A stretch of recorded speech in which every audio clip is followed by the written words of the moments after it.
everyone. Today, I will explain problem 6.16 involving the deflection and slope of a simply supported beam subjected to a concentrated couple.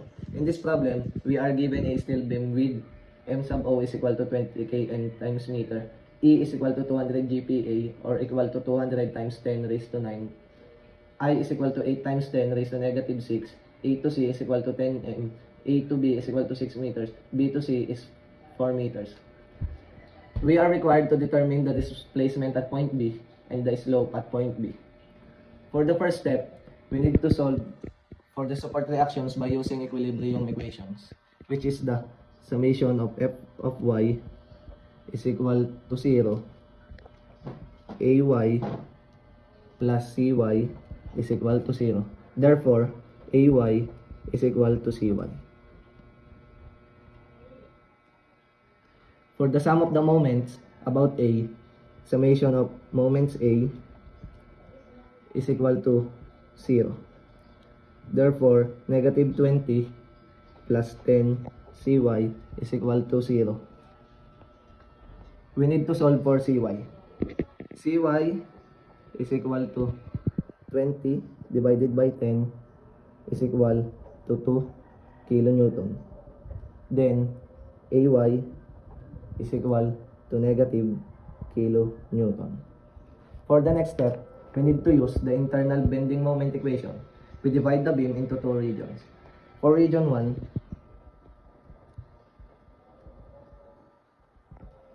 take a section at distance x from A. We need to draw the FBD.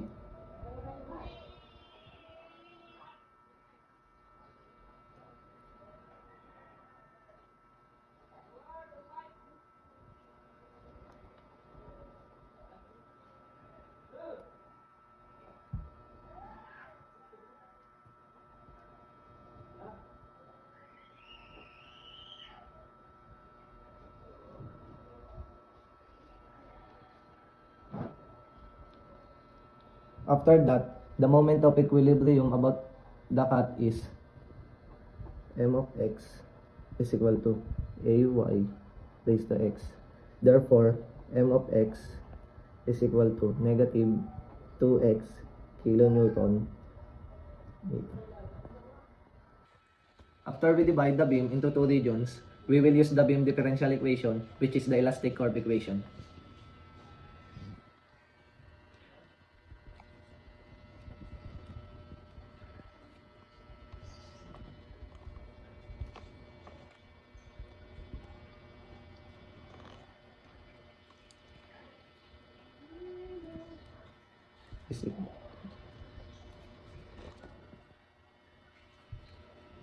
Then after we write the elastic curve equation, we will integrate each region separately.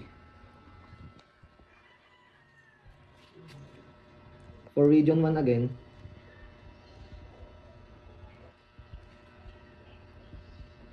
EIB1 is equal to negative 2x EIB1.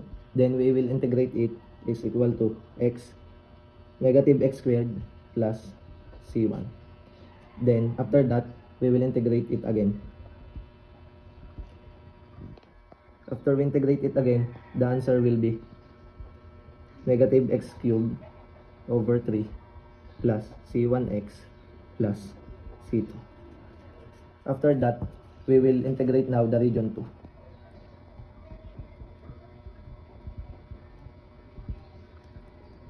EIB2 is equal to negative 2x plus 20. Then we will integrate it. And negative x squared plus 20x plus c3. Then we will integrate it again. Negative x cubed over 3 plus 10x squared plus c3x plus c4. Then, after we integrate each region separately, we will now apply the boundary and continuity conditions. For condition 1, the deflection at A is 0. Therefore, x is equal to 0, v1 times 0 is equal to 0, and c2 is also a 0. And for condition 2, the deflection at C is 0.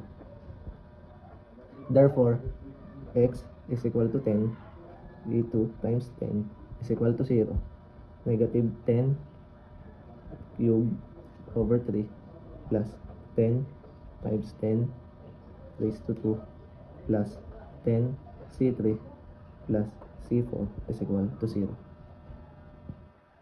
Therefore, we will substitute it.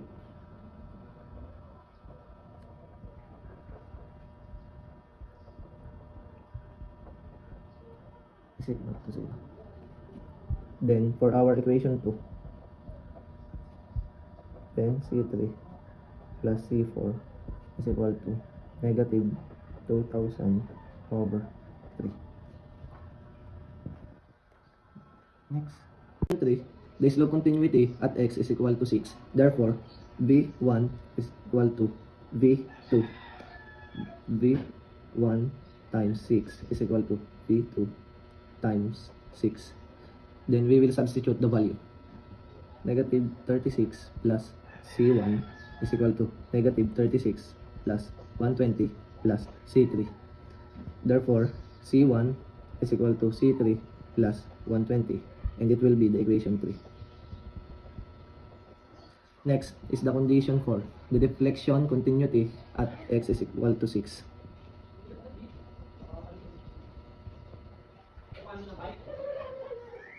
v1 is equal to times 6 is equal to v2 times 6.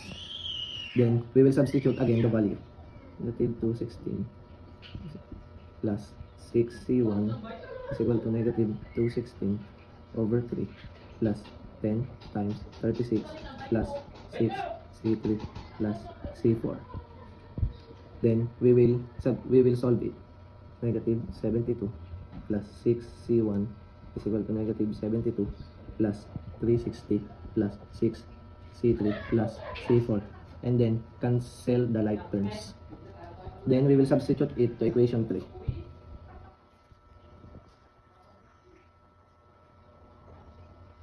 C1 is equal to C3 plus 120. 6 is equal to C3 plus 120 is equal to 360 plus 6C3 plus C4. 6, then we will multiply it. 6 times C3 is equal to 6C3 plus 720 is equal to 360 plus 6C3 plus C4. Therefore, the C4 will be equal to 360.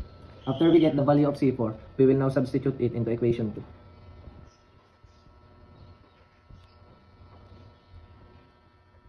C3 plus 360 is equal to negative 2000 over 3.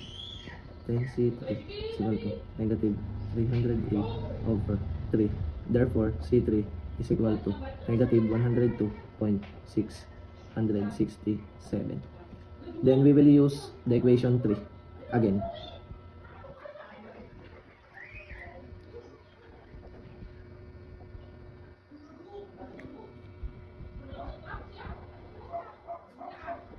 We will use the equation 3 again to get the C1. Step, we will now solve the slope at point B. Point B is located at x is equal to 6 meters. Then we will use the region 1 slope equation, which is the EI V1 is equal to negative x squared plus C1. Then we will substitute the value. E1 slope B is equal to negative 36 plus 17.3333. Now the answer will be negative 18.6667. Then we will convert the units. Negative 18.6667 kilonewton times meter squared times 1000 newton all over 1 kilonewton. 1 newton, 1 kilonewton is equal to negative 18,666.7 Newton times meter squared. After we convert the units, we will now solve for EI. EI is equal to 200 times 10 raised to 9 times 8 times 10 raised to negative 6. Therefore, the EI will be 1.6 times 10 raised to 6 Newton times meter squared. Therefore, the slope at point B will be equal to negative 18,666.7 Newton times meter squared all over 1.6 times 10 raised to 6 Newton meter squared. Cancel the units. The slope at point B will be negative 0.01167 farad.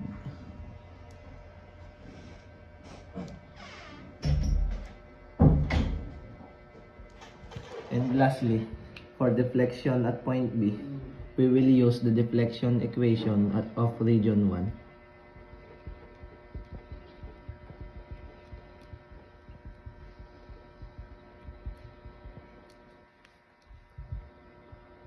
The deflection equation of region 1 will be EI V1 is equal to negative x cubed over 3 plus C1x.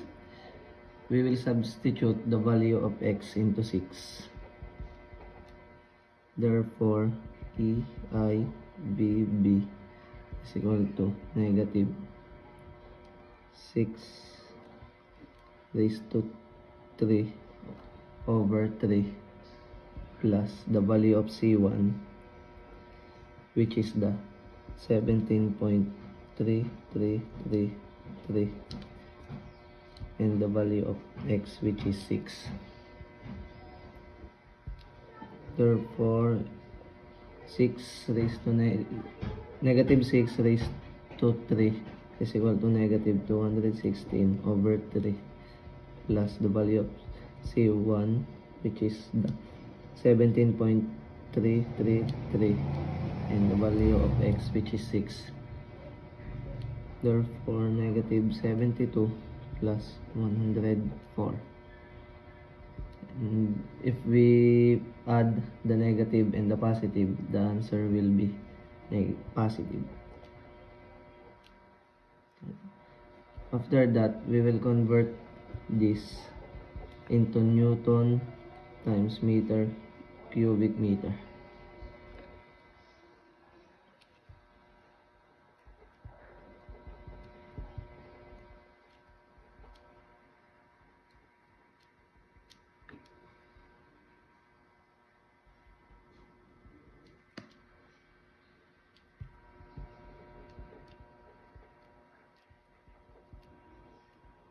Therefore, the deflection at point B will be